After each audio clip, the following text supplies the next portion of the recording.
Ai, gente, não dá pra prever o futuro. Ou dá?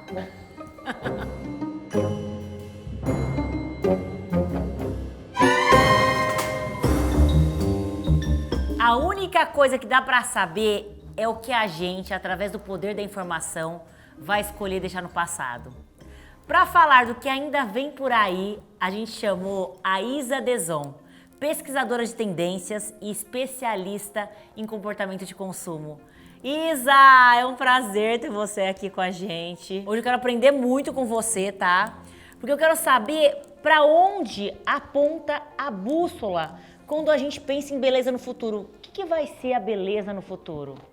A gente está vivendo um momento super interessante, que a gente está trocando um pouco a beleza performática, a beleza que a gente bota só para fora, para essa beleza que vem de dentro para fora. Olhar também para o bem-estar, para a nossa saúde mental, para o nosso corpo, tá tudo meio que integrando. Então o que a gente olha para o futuro é essa integração maior. O que você acha que fez? O que aconteceu para ocasionar isso? O momento que a gente está vivendo, vamos dizer, de pausa global, né, devido ao isolamento social, à pandemia e todas as consequências que isso tem tido no nosso comportamento como um todo, vem colocando o foco para dentro.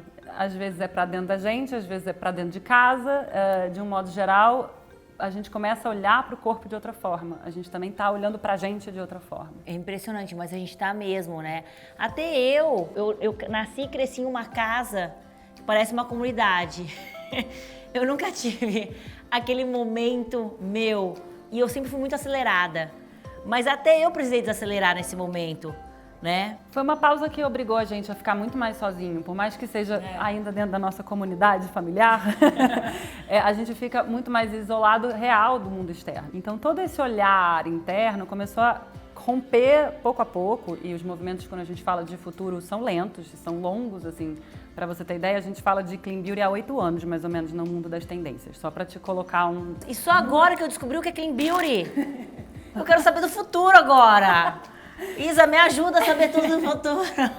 Quando a gente começa a olhar o comportamento, são muitos movimentos que precisam acontecer, né? E muitos, obviamente, caminhos de comunicação para que tudo se generalize, para que a gente tenha um efeito de massa, para que a gente tenha muita informação sobre aquele assunto. Então, a ritualização da beleza vem acontecendo nos últimos 5 anos fortemente. O banheiro tornou-se esse grande espaço de pensamento, de bem-estar, de prazer, de momento para você.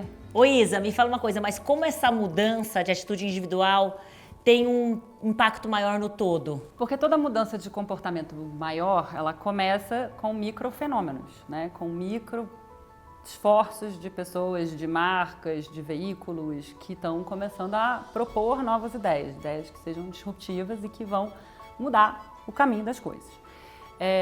Quando eu falei que a gente está muito nesse processo de uma beleza que é totalmente exteriorizada, isso há décadas, não é agora? Que foi colocado na nossa cabeça meio que para agradar o outro, né? E agora que a gente está voltando, se preocupando menos com isso e preocupando mais com a nossa opinião, com o que a gente sente, com o que a gente deseja.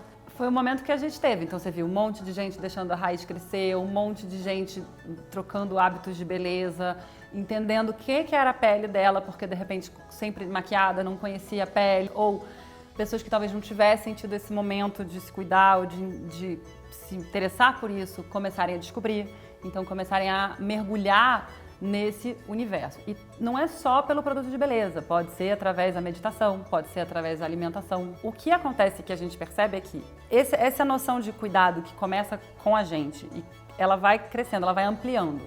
Então, ao cuidar um pouquinho mais de você e dos seus, vamos dizer, os imediatos ali, a gente talvez comece a olhar um pouco mais para o nosso bairro. Isso aconteceu muito no isolamento. As pessoas começarem a dar valor para a vendinha do bairro. Então, a gente começa a se preocupar um pouco mais pelo bairro. Se a gente se interessa pelo bairro, será que a gente consegue se interessar pela cidade?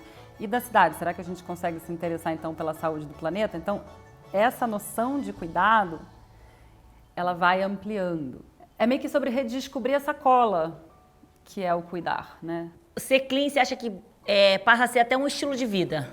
Exatamente. Todo esse movimento, ele é ligado a uma coisa muito simples, que foi as pessoas começarem a se questionar e começarem a exigir um pouco mais de informação. Eu brinco muito, mas a geração dos nossos pais, chegar lá e falar, isso aqui é manteiga. Ninguém vai discutir se é manteiga, se não é manteiga. Aí hoje você chega e lê o rótulo e vê que de manteiga não tem nada. Aí você vai pensar, poxa, mas aquele leite que tá lá na caixinha, não sei quantos meses, ele fica mais não sei quantos meses, que leite é esse? Aí você começa a olhar para o flúor, a pasta de dente, a água da pia, que tem flúor. Como é que a gente começa a questionar? Falamos do desodorante, começa a pensar no alumínio, sabe, dos efeitos. A gente começou essa virada de chave, de olhar, de fato, de uma forma mais curiosa para o que a gente está comendo, o que a gente está colocando na nossa pele, o que a gente está colocando para dentro do corpo da gente. E depois que você despertou isso nas pessoas, é um caminho sem volta, né? É como se fosse uma grande caixa de Pandora. Você abre aquilo ali, você começa a olhar tudo que tem em volta, você começa a questionar profundamente. Então, o que tem ali? Mas o que quer dizer ser vegano? Então, se é vegano, o que tinha de animal antes que não tem agora? Fala sintético, é horrível sintético. Não, depende. Depende do ponto de vista, depende de como a gente olhar para a coisa. É por isso que a gente está aqui na The Clean Academy, para falar sobre todos os assuntos com transparência, né? E falar também sobre tudo que vem ainda, né, por aí. Porque eu acho que quando a gente fala de Clean Beauty, o que é mais legal e o que é mais abrangente, ou seja, o que vai para muito além da beleza e a gente está vendo entrar em todas as áreas de design e até de engenharia como um todo, é o que a gente chama de Green Tech. Green Tech? Isso, que é tecnologia verde, né? Ou biotecnologia, como a Biossance usa também. Então, que é olhar para como que a gente vai aliar toda a preocupação com o meio ambiente com as novas tecnologias. Ou seja, a gente pode se distanciar, inclusive, de toda uma imagem sustentável que vem de uma coisa que eu não posso, restritiva. E muito pelo contrário. Aliando toda a tecnologia que a gente tem com toda a sabedoria da natureza, todos os aprendizados da natureza, né, toda a biomimética, toda essa repetição de processos e de sistemas naturais, que a gente consegue potencializar e unir o mundo natural com tudo que a gente vem construindo aí pela ciência, pela engenharia e tudo isso. Ô Isa, então o que o futuro reserva pra gente? Quais as tendências? Assim, quem a gente acredita que vai impulsionar e vai levar para além do que a gente está vivendo hoje com a tendência do clean, são os nativos ecológicos, que a gente chama. Nativos ecológicos, adorei. Eles são nativos digitais, então eles estão com a internet presente, por isso que a gente faz essa brincadeira com as palavras, porque a internet tem menos de 30 anos, então, em domínio público. Então, os nativos digitais têm menos de 30 anos.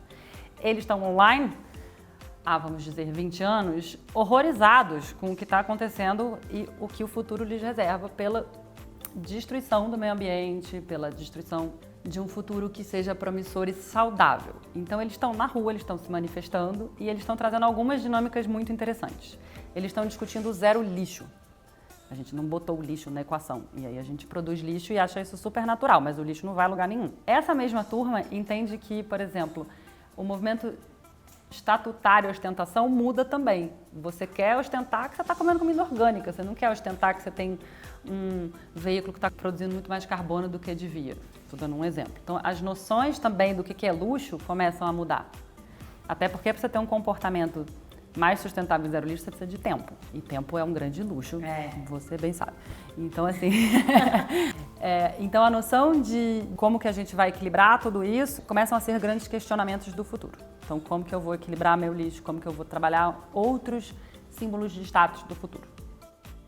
Gente, mas acho que o futuro vai ser lindo, né? A gente vai fazer, se a gente fizer dele lindo, ele vai ser lindo. Isa, muito obrigada. Eu adorei te conhecer, adorei o nosso papo. Obrigada eu. Obrigada. E acompanhe mais pelo site thecleanacademy.com.br e pelo Instagram Biossance Brasil.